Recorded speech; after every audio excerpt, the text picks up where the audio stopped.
حقیقت نور کے لفظی اور لغوی معنی روشنی کے ہیں، اور دینی اصطلاح میں اس سے نور ہدایت مراد ہے، جو علم و حکمت اور یقین و معرفت کا سرچشمہ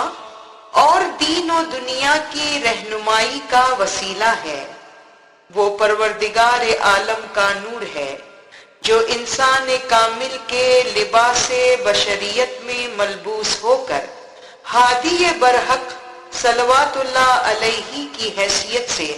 دنیا میں موجود اور حاضر ہے۔ چنانچہ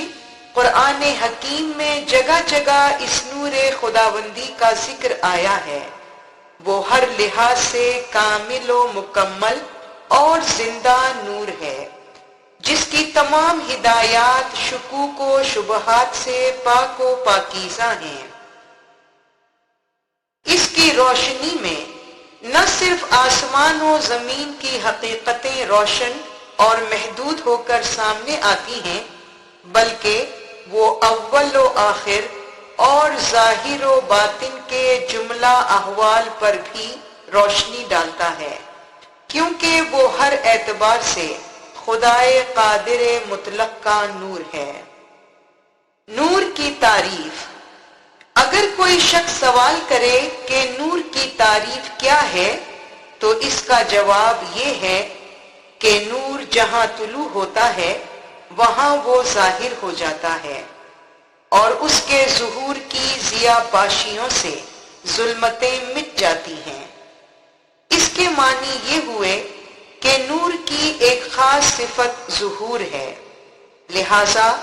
وہ نہ صرف خود ظاہر ہو جاتا ہے بلکہ ساتھ ہی ساتھ اندھیروں میں چھپی ہوئی چیزوں کو بھی آشکار اور اجاگر کر دیتا ہے۔ نور کی قسمیں۔ جیسا کہ اس موضوع کی تمہید سے ظاہر ہے کہ ہم یہاں جس نور کے بارے میں کچھ تذکرہ کرنا چاہتے ہیں وہ صرف روحانی نور ہے، مادی قسم کی روشنی نہیں،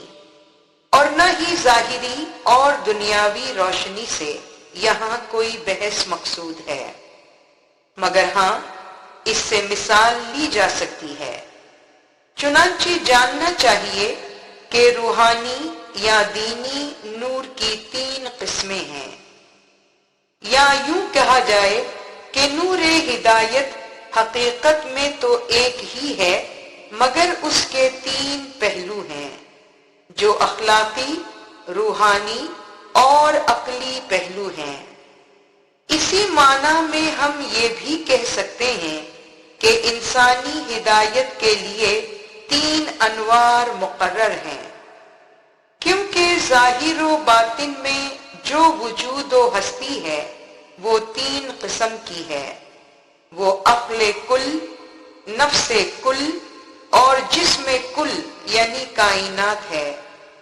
نیز انسان کا قیام و قرار بھی 3 چیزوں پر ہے، یعنی عقل، نفس اور جسم۔ پھر اس کی ذاتی دنیائیں بھی 3 ہیں، جو دنیائے عقل و دانش، دنیائے روح و روحانیت اور دنیائے جسم و بشریت ہیں، اور عالم لاہوت یعنی ذات وحدت کے تحت عوالم بھی 3 ہیں، جبروت، ملکوت اور ناسوت۔ بس ان تمام مثالوں سے یہ حقیقت ظاہر ہے کہ نور ہدایت کے مدارج 3 ہیں، تاکہ اللہ تعالی کی طرف سے انسان کو جسم، روح اور عقل کے مقام پر برابر برابر ہدایت دی جائے۔ نور ہدایت کے 3 قسموں میں ہونے یا اس کے 3 پہلو ہونے کے یہ معنی ہیں کہ ہادی برحق نہ صرف عقل اور روح کے اعتبار سے نور خداوندی ہیں، بلکہ آپ کے جسم پاک کو بھی یہ فضیلت حاصل ہے، کیونکہ اگر جسم کے بغیر عقل و روح کے لیے دنیا والوں کی ہدایت و رہنمائی ممکن ہوتی تو اس صورت میں فرشتوں کو روئے زمین کے پیغمبر اور امام بنا کر بھیج دیا جاتا، مگر امر واقعی ایسا نہیں ہے، جس کی وجہ یہ ہے کہ عالم بشریت اور دنیائے جسمانیت میں صرف جسم ہی کے وسیلے سے عملی ہدایت کا نمونہ پیش کیا جا سکتا ہے، اس لیے عالم ظاہر میں جسم ہی نور کا کام انجام دے سکتا ہے۔ بس اس معنی میں ہادی زمان کا مقدس جسم نور ہدایت کا ابتدائی پہلو ہے، یا کہ یہ ظاہری نور ہے۔ اخلاقی نور، دنیای انسانیت میں جہاں جہاں بری عادتوں کے سائے پائے جاتے ہیں وہ بد اخلاقی کی تاریکیاں ہیں،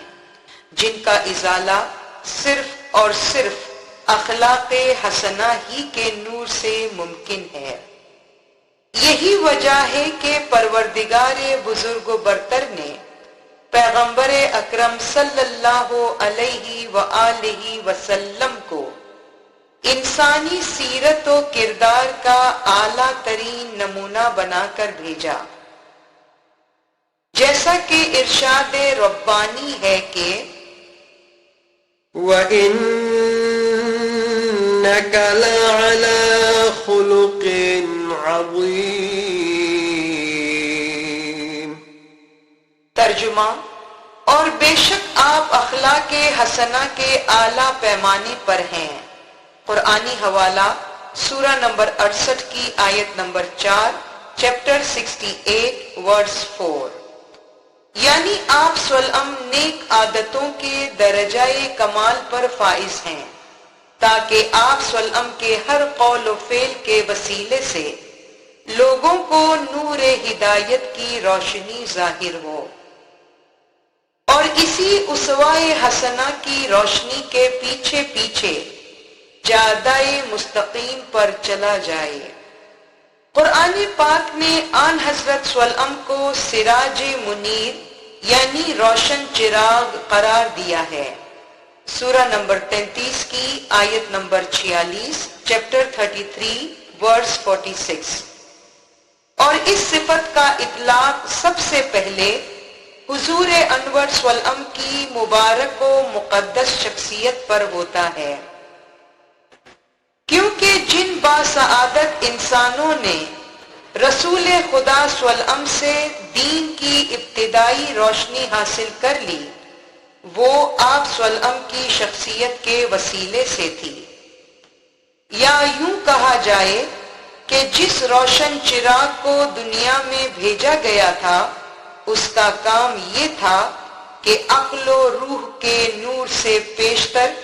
انسانیت و اخلاق کی روشنی پھیلائے، پھر روح اور عقل کی طرف رہنمائی کرے، کیونکہ انسان کی تخلیق میں بھی یہی ترتیب ہے کہ سب سے پہلے جسم بنتا ہے، اس کے بعد روح آتی ہے، اور آخر میں عقل کی تکمیل ہوتی ہے۔ اگر کوئی شخص مذکورہ بالا وضاحت کے باوجود یہ سوال کرے کہ ہادی برحق کی شخصیت نور ہدایت میں شامل ہے یا کہ اس سے الگ ہے، سو اس کا جواب یہ ہے کہ انسان کامل کی جسمانیت و شخصیت نور میں شامل ہے، کیونکہ اخلاق، روح اور عقل کی روشنی جسم کے سہارے کے بغیر ناممکن ہے۔ یہی سبب ہے کہ قرآن حکیم سورہ نمبر 24 کی آیت نمبر 35، چیپٹر 24 ورس 35 میں جس طرح نور ہدایت کی تشبیہ ایک روشن چراغ سے دی گئی ہے، اس میں نہ صرف شعلہ اور روشنی کو نور کی حیثیت سے پیش کیا گیا ہے، بلکہ اس کے ساتھ ساتھ ظرف چراغ اور طاق کو بھی نور قرار دیا گیا ہے، جیسے ارشاد ہوا ہے کہ اللہ تعالی آسمانوں اور زمین کا نور ہے، اس کے نور کی مثل ایسی ہے جیسے ایک طاق ہے جس میں ایک روشن چراغ ہو، حوالہ قرآن سورہ نمبر 24 کی آیت نمبر 35، چیپٹر 24 ورس 35۔ آپ دیکھتے ہیں کہ نور خداوندی کی اس پرحکمت مثال میں نہ صرف شعلہ اور روشنی ہی کا ذکر ہے، بلکہ اس میں ظرف چراغ اور تاب کو بھی شامل کیا گیا ہے۔ اس سے یہ ثبوت ملا کہ پیغمبر اسلام صلی اللہ علیہ وسلم اور امام اطہر علیہ السلام کے اخلاق، روح اور عقل کے ساتھ شخصیت اور خاندان بھی نور کا حصہ ہے، جبکہ شخصیت خدائی نور کے ظرف چراغ کی حیثیت سے اور خاندان تاب کی طرح ہے جس میں چراغ ہوتا ہے۔ اللہ تعالی کی طرف سے آن حضرت صلی اللہ علیہ وسلم کے رحمت للعالمین ہونے کے جو معانی ہیں، ان میں ایک بنیادی اور اہم بات یہ بھی ہے کہ شروع سے لے کر آخر تک دنیائے انسانیت میں جو کچھ انسانی اور اخلاقی خوبیاں پائی جاتی ہیں، وہ سب کی سب حضور اکرم صلی اللہ علیہ وآلہ وسلم کے اخلاقی نور کے طفیل سے ہیں، ورنہ تمام جہانوں کے لیے سرور انبیاء صلی اللہ علیہ وسلم کو رحمت بنا کر مبعوث کر دینے کے معنی ادھورے رہ جاتے ہیں۔ لیکن یہ بات الگ ہے کہ کوئی شخص حضور صلی اللہ علیہ وسلم کی انسانیت و اخلاق کی روشنی کے بعد